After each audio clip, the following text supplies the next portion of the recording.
Hello and welcome to That British Homestead. Today I thought I'd take you through one of my basically final harvests of my tomatoes and my eggplant or aubergine, depending on where you come from, and my peppers. So things have started to cool down.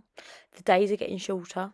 The weather is getting very foggy. Blight has started to fall in, so I am removing my plants when I have harvested them, because basically there's not going to be enough time for the fruit to actually develop any sort of anything before the frost comes. So we've only got a few more weeks into our frost.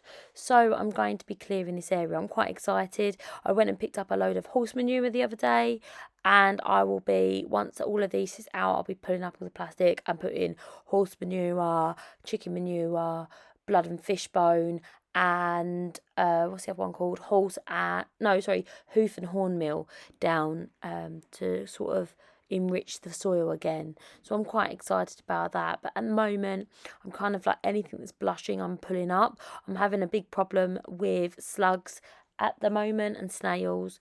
I don't really want to put anything down to kill them, and I'm having issues with my beer traps, because if I put a beer trap down, the foxes absolutely love it. I feel like I'm catching more foxes than anything else. Like I said, I'm just pulling them out. Now they're not going to go to waste, because I'm just going to go ahead and put them into the chicken enclosure, and they will pick through and eat anything that's developing on them. They love seeds and things like that, and that's what I'm going to be doing with all of the plants you're pulling out here, because my birds are really incredibly good at foraging this time of year.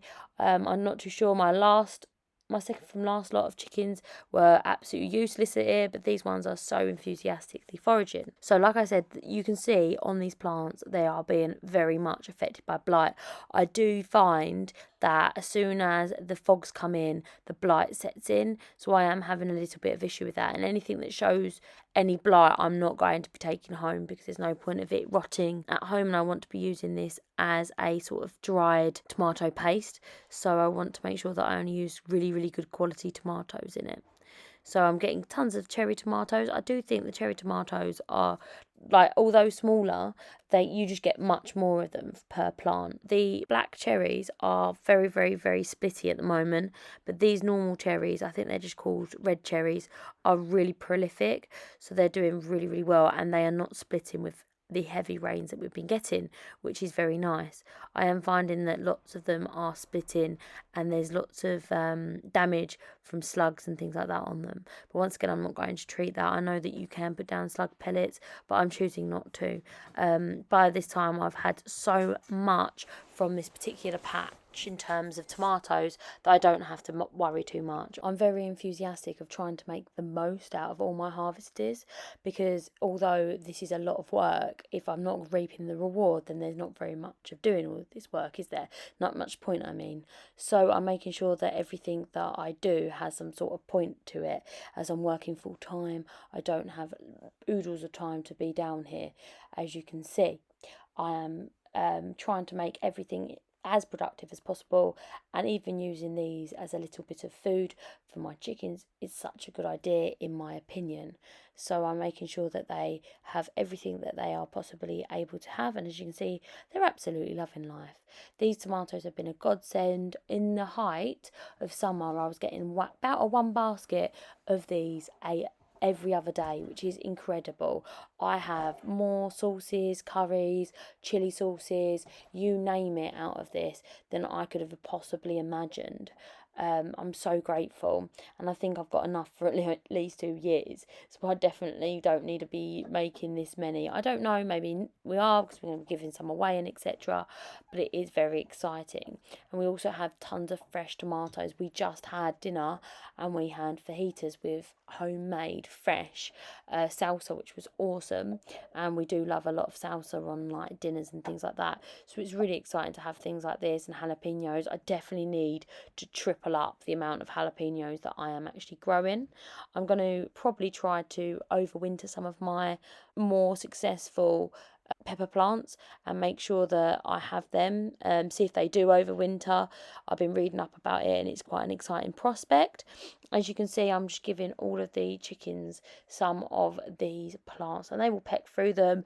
They'll eat the snails and the bugs off of it, hence why I'm not using any slug pellets and things like that, because if they do eat that, that does bioaccumulate, meaning every step in the food chain it gets a little bit more concentrated and does end up poisoning birds and things like that, and hedgehogs. So I do try to stay away from them.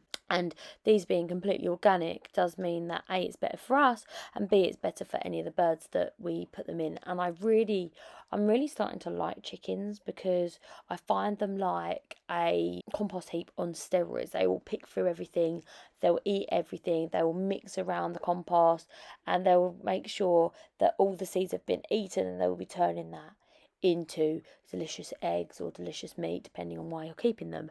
And I've really found that quite exciting. Now Jasmine is down the allotment with me, as you can see. She's been incredibly helpful, and what would we do without her?